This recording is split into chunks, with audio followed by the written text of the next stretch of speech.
అన్నట్టు పుష్ప సినిమా చూసిన రానోళ్ళ సూషుడేంది మల్లీశ్వరి పుష్ప రెండో భాగం కూడా రావట్టే పుష్ప పుష్ప పుష్ప పుష్ప పుష్ప పుష్ప పుష్ప అనే పాట కూడా వచ్చే అని అంటారా ఇంతకు ఆ సినిమా తెరువుకు నేనెందుకు పోయినా అనంటే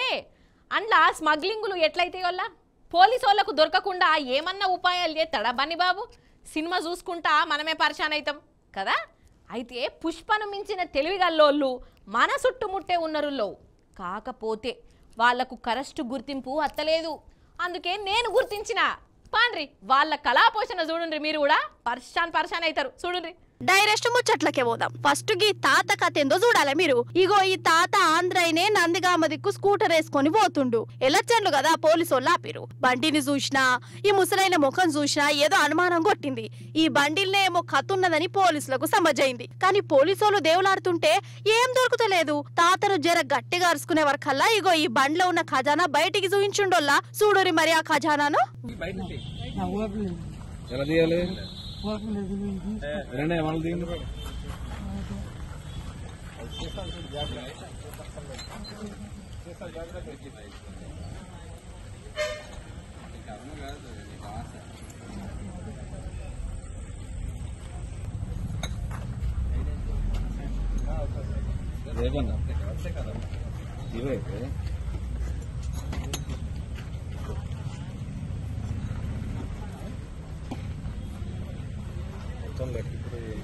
బాటల్లో స్మగ్లింగ్ చేస్తుండోలా ఆంధ్రలో అంతా బూమ్ బూమ్ బ్రాండీ అని రాకింగ్ స్టార్ అని గిసోంటియా దొరుకుతాయి కదా అందుకే మన తెలంగాణ నుంచి స్మగ్లింగ్ చేసుకుంటుండట ఈ మనిషి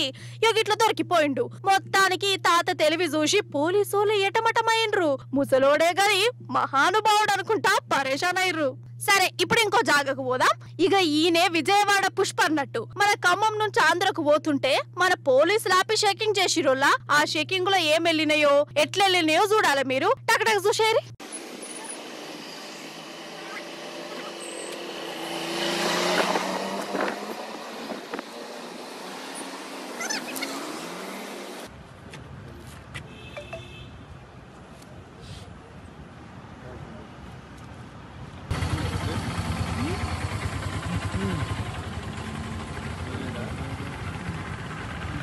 వామ్మో చూసిరా నోట్ల కట్టలల్లా ఈ జేబులు ఆ జేబుల కడుపుల ఈపుల ఏడవాడు దాచిపెట్టుకున్నాడు ఇంకా అవి సాలేదని ఈ నోట్ల కట్టలు దాచిపెట్టేది అందుకే సెపరేట్ బనీను కూడా కుట్టించుకున్నాడు వాటిలల్లో పెట్టుకొని బనీన్ మీద బనీన్ వేసిండు కానీ ఆఖరికి ఒకట్లా దొరికిపోయాడు కానీ ఏమన్నా తెలవనోల్లా వీళ్ళై పోలీసులను మస్కా కొట్టేదందుకు ఆ ప్లానింగ్ ఆ విజన్ ఆ కథ ఆ కార్ఖానా చూస్తే సినిమాలోనే పరేషాన్ అవుతారు కావచ్చు కదా